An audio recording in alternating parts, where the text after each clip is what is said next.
tinotenda mambo makandi sunungura timi makandi nonga mukandi zvinyasha tinotenda mambo makandi sunungura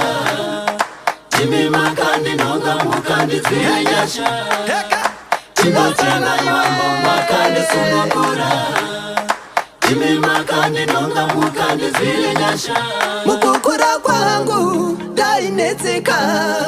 tariro netarisiro chazoveko upenyu hwandairarama wairwadza ndakakurira munamo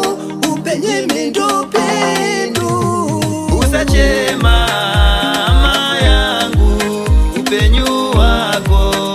unoda Mwari panyika pano pane zvinorema upanyika pano pane zvakatikomberedza mbavha nevaroi kanga nemondi baba takumbira tipazire Jesu. Tinotenda mambo makandi sunungura timi makandi nonga mukandi zvinyasha tinotenda mambo makandi sunungura timi makandi nonga mukandi zvinyasha tinotenda mambo makandi sunungura timi makandi nonga mukandi zvinyasha tinotenda mambo makandi sunungura timi makandi nonga mukandi zvinyasha tinotenda mambo makandi sunungura timi makandi nonga mukandi zvinyasha.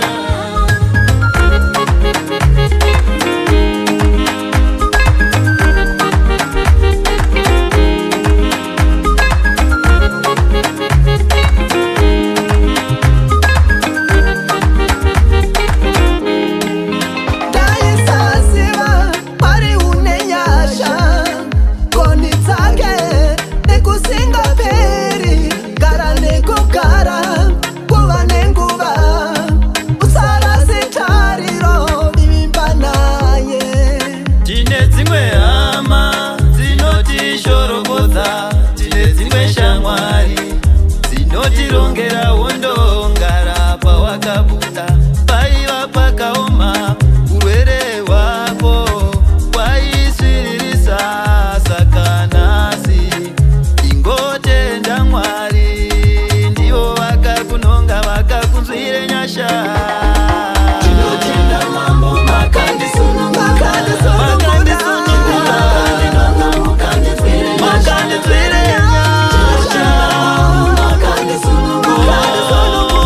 timi makandi nonga mukandi zvinyasha Makandi nonga baba mambo makandi sunungura timi makandi nonga mukandi zvinyasha Makandi sunungura mambo makandi sunungura timi makandi nonga mukandi zvinyasha tinotenda mambo makandi sunungura timi makandi nonga mukandi zvinyasha tinotenda mambo makandi sunungura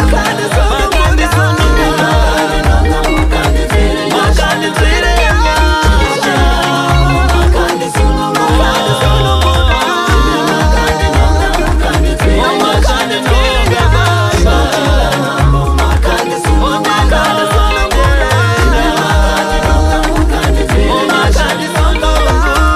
makandi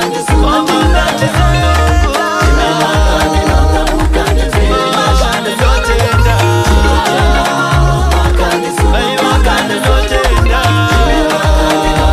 mukandi zvinyasha mambo makandi sunungura timi makandi nonga mukandi zvinyasha makandi sunungura timi makandi nonga mukandi zvinyasha makandi Makandi nonga baba